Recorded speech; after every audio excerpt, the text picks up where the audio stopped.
Hello everyone, welcome to Saroj Mishra's YouTube channel. में YouTube channel पर आप सभी का बहुत बहुत स्वागत है।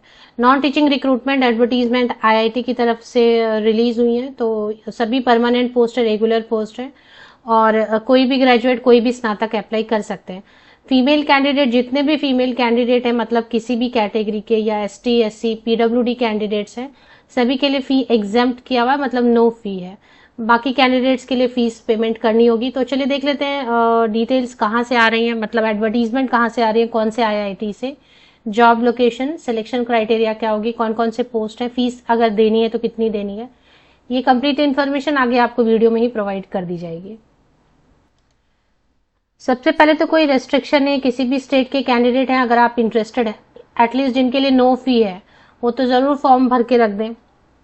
तो सीरियल नंबर 8 से शुरू करेंगे। जूनियर असिस्टेंट की पोस्ट है, यहाँ पर 9 वैकेंसीज हैं, जिसमें कि यूआर मतलब अनारक्षित के लिए 4 सीट है, ओबीसी 2, एससी 1 सीट है, एसटी कैंडिडेट्स के लिए 1 सीट एंड ईडब्ल्यूएस के लिए 1 पोस्ट है। अपर एज लिमिट जो जनरल कैंडिडेट्स होंगे अनारक्षित वर्ग, उनके लिए 30 वर्ष 30 ईयर्स अपर एज लिमिट है। नॉर्मली आप देखेंगे 27 रहता है, यहाँ पर 30 है, 3 साल का आपको। और अगर आप रिजर्व कैटेगरी से तो और भी ज्यादा रिलैक्सेशन मिलेगी। तो 9 वैकेंसीज है जूनियर, बाकी जितने भी है ना सब में 1 वैकेंसी है। बेसिकली मैंने जूनियर असिस्टेंट के लिए कवर किया, हालांकि कुछ और भी पोस्ट हैं, देख लेते हैं, लेकिन सब में एक एक ही पोस्ट है। जूनियर सुपरिंटेंडेंट टेक्निकल के लिए 1 वैकेंसी है, जूनियर अकाउंट्स ऑफिसर के लिए 1 वैकेंसी है। और ये जो जूनियर असिस्टेंट है ये ग्रुप सी में, बाकी 6 नंबर एंड सीरियल नंबर 7 पर जो है वो ग्रुप बी में है, बाकी सभी ग्रुप ए में है।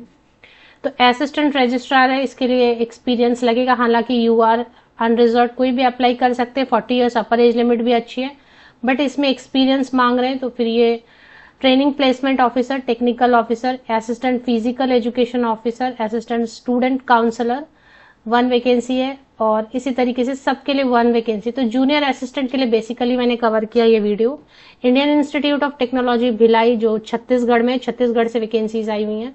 और जब डायरेक्ट रिक्रूटमेंट लिखते हैं इसका मतलब होता है परमानेंट वैकेंसीज रहती है, तभी डायरेक्ट रिक्रूटमेंट वर्ड यूज करते हैं।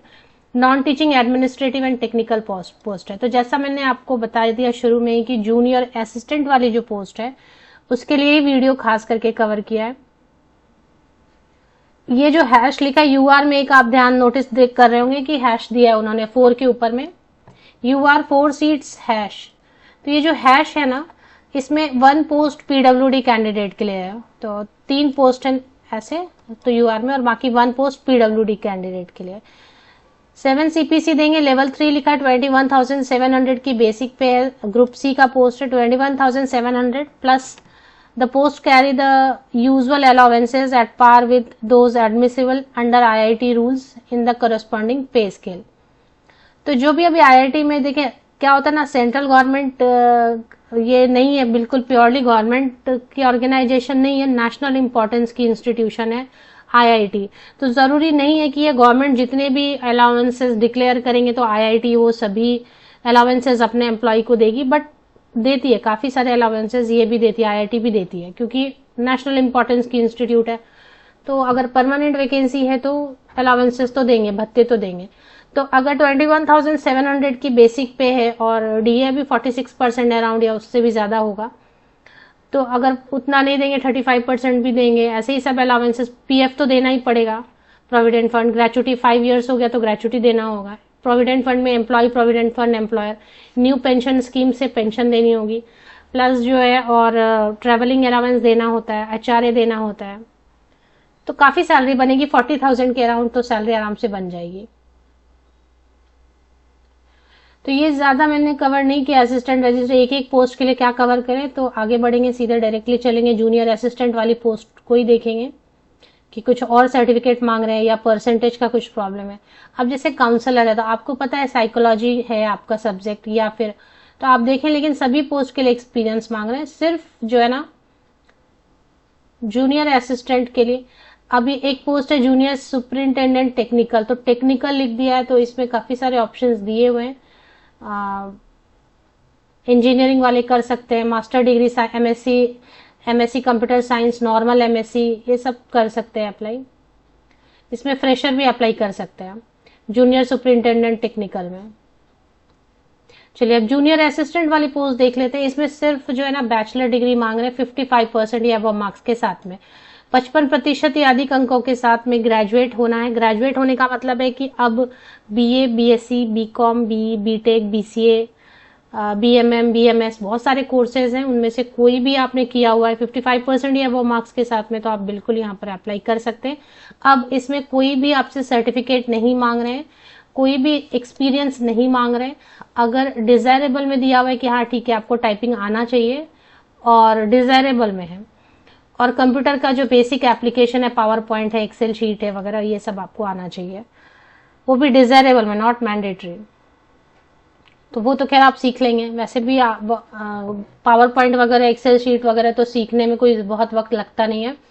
एज में रिलैक्सेशन की बात करेंगे, क्योंकि जो जूनियर असिस्टेंट वाली पोस्ट है उसमें ऊपरी आयु सीमा अपर एज लिमिट 30 ईयर्स है जनरल कैंडिडेट्स के लिए। SC ST कैंडिडेट है तो 5 साल और मिलेगा, 5 ईयर्स, मतलब 35 ईयर्स अपर एज लिमिट है। ओबीसी सभी कैंडिडेट्स को अपर एज लिमिट में रिलैक्सेशन मिल रहा है। ऐसा होता है ना, कहीं कहीं ओबीसी नॉन क्रीमी लेयर को कैंडिडेट को मिलता है रिलैक्सेशन, बट यहाँ पर सभी ओबीसी कैंडिडेट्स को मिलेगा। तो आपके लिए एज हो गया 33 ईयर्स। पीडब्ल्यूडी कैंडिडेट नॉर्मल जो अपना अनरिजर्व कैटेगरी के हैं तो 10 ईयर्स, और अगर आप पीडब्ल्यूडी रिजर्व कैटेगरी से हैं तो और भी ज्यादा रिलैक्सेशन एज में मिलने वाली है। IIT Bhilai encourages more women candidates to apply for said post। तो ऐसा नहीं है कि जूनियर असिस्टेंट की पोस्ट है तो फीमेल कैंडिडेट अप्लाई ना करें, वो अप्लाई करे ज्यादा। इसके लिए फी उनको छोड़ दिया है, मतलब फी नहीं ले रहे हैं उनसे, मतलब महिलाएं भी आवेदन करें, मेल कैंडिडेट तो करते ही है ना। इसके बाद चलिए अभी देख लेते हैं फी की डिटेल, जिनको फीस देनी है, क्योंकि ग्रुप सी की पोस्ट जो है ना उसको ही देखेंगे। बाकी ऑनलाइन एप्लीकेशन 1 अक्टूबर से शुरू है, तो जिस दिन मैं वीडियो बना रही हूँ उस दिन ऑनलाइन एप्लीकेशन की पोर्टल अभी जारी नहीं हुई है। तो पोर्टल जब जारी होगी तो मैं एक बार फिर से वीडियो बना दूंगी, या फिर आप वेबसाइट पर चेक कर लेना, पोर्टल जारी हो जाएगा। 1 अक्टूबर से लेकर 21 अक्टूबर यानी 1 अक्टूबर से लेकर 21 अक्टूबर तक आप ऑनलाइन एप्लीकेशन कर सकते हैं, और पेमेंट 23 अक्टूबर से तक कर सकते हैं। चलिए पेमेंट, अब इन्होंने जो क्राइटेरिया रखा है तो क्राइटेरिया भी क्लियर नहीं रहता है। क्या होता है कि IIT वगैरह एक खास जगह पर होते हैं, तो नॉर्मली जो वहां के कैंडिडेट है वही अप्लाई करते हैं, बाहर वाले कैंडिडेट भी करते हैं। नोटिफिकेशन एक्चुअली बाहर जाती नहीं है ना, जैसे मैंने यूट्यूब पर वीडियो बनाया और कवर किया तो बहुत लोगों को पता चलता है। अदरवाइज क्या होती है, वैकेंसीज इंटरनली आती हैं, बहुत आसपास के लोगों को पता चलता है, वही भरते हैं। तो क्योंकि ज्यादा कैंडिडेट फॉर्म भरते नहीं है तो रिटन टेस्ट की जरूरत नहीं होती है, बट इनकेस बहुत सारे फॉर्म आ गए तो रिटन टेस्ट लेंगे, फिर इंटरव्यू लेंगे, फिर स्किल टेस्ट लेंगे क्योंकि टाइपिंग है, फिर इंटरव्यू इंटरेक्शन कर सकते हैं, डॉक्यूमेंट वेरिफिकेशन। कम फॉर्म आएंगे तो सिर्फ इंटरव्यू होगा, सिर्फ टेस्ट होगा, ऐसा। और अगर आप रिटन टेस्ट होता भी है तो वही रहता है, जनरल इंटेलिजेंस जो इसके सम क्वेश्चंस रहते हैं, मैथमेटिकल एप्टीट्यूड रहता है, रीजनिंग रहता है, इंग्लिश रहता है, हिंदी थोड़ा रहता है, करंट अफेयर, यही सब चीजें रहती है। 10 मार्क का ऑनलाइन एग्जाम हो जाएगा अगर हुआ तो, नहीं हुआ तो फिर only interview, skill test. Typing का मतलब टाइपिंग सीख लें, कंप्यूटर सीख लें तब तक। तो अभी फीस जो है ना, बाकी पोस्ट तो नहीं देखे, ग्रुप सी की अगर बात करेंगे तो पहले तो जिनके लिए नहीं है, SC ST PWD and all female candidate. अब फीमेल कैंडिडेट सभी जनरल कैटेगरी के भी फीमेल कैंडिडेट है, उनको भी फीस नहीं देनी है। तो फीस किनको देनी है, जो मेल कैंडिडेट है, पुरुष अभ्यर्थी हैं, general, OBC and EWS category के पुरुष अभ्यर्थी मेल कैंडिडेट को फीस पेमेंट करनी है। 500 रहेगा जूनियर असिस्टेंट वाली पोस्ट के लिए, ग्रुप बी और ग्रुप सी के लिए 500, और बाकी जो ग्रुप ए पोस्ट है उनके लिए 1000 रुपीज। नॉन रिफंडेबल रहेगा, तो fee once paid will not be refunded. ये हमेशा क्लियर रहना चाहिए कि जो फीस आप पेमेंट करते हैं वो कभी भी किसी भी कंडीशन में, मान लें आपकी शॉर्ट लिस्टिंग नहीं होती है, या कई बार तो ये लोग विड्रॉ भी कर लेते हैं एडवर्टीजमेंट, वैसे केस में मैं हमेशा बोलती हूँ अगर कम पोस्ट है तो जिनके लिए फ्री है वो अप्लाई जरूर करें। पोस्ट कम है लेकिन फ्री है एप्लीकेशन, जैसे फीमेल कैंडिडेट, SC ST, तो वो फॉर्म भर के रख दें। और क्या, ज्यादा बहुत ज्यादा पोस्ट आएंगे तो सभी फॉर्म भरते हैं ऑफकोर्स। तो ये रही रिक्रूटमेंट ऑफ। तो सबसे पहले आपको ऑफिशियल वेबसाइट पे आना है, Indian institute of technology Bhilai, भारतीय प्रौद्योगिकी संस्थान भिलाई। IIT को किसी इंट्रोडक्शन की जरूरत है नहीं। यहाँ पर आप रिक्रूटमेंट देख रहे होंगे, इसमें स्टाफ है, क्योंकि फैकल्टी तो टीचिंग स्टाफ है नहीं, स्टाफ है ओनली। स्टाफ पे आपको क्लिक कर लेना है। स्टाफ रिक्रूटमेंट में सबसे पहले जो अभी नजर आ रहा है ना, recruitment of administrative and technical post, last date 21 October. और ये तो ऑनलाइन एप्लीकेशन पोर्टल जारी हो जाएगी, तब आप अप्लाई कर सकेंगे। एक बार एडवर्टीजमेंट पढ़ के तब तक रख लें। जब आप अप्लाई कर लेते हैं उसके बाद आपको इंस्टीट्यूट की पोर्टल जो है ना रेगुलर बेसिस पर चेक करनी है स्टेटस के लिए, क्योंकि जो screen list of eligible candidate with application number will be displayed on the institute website. तो जिनको बुलाया जाना है उनकी लिस्ट जो है ऑफिशियल वेबसाइट पर ही जारी होगी आफ्टर स्क्रीनिंग इज डन। अब कब स्क्रीनिंग डन हो जाएगी उनकी और कब वेबसाइट पर आ जाएगी ये तो पता रहता नहीं है, इसलिए जब आप फॉर्म भर दें उसके 1 वीक के बाद आप रेगुलर बेसिस पर इवनिंग में कोई एक टाइम फिक्स कर लें, एक बार रिफ्रेश करके पेज को देख लिया करें। ऑफिशियल वेबसाइट की लिंक के लिए आप विकिपीडिया चेक कर सकते हैं या फिर इसी यूट्यूब वीडियो के डिस्क्रिप्शन बॉक्स को नीचे तक स्क्रॉल डाउन करके चेक करें, लिंक आपको मिल जाएगी।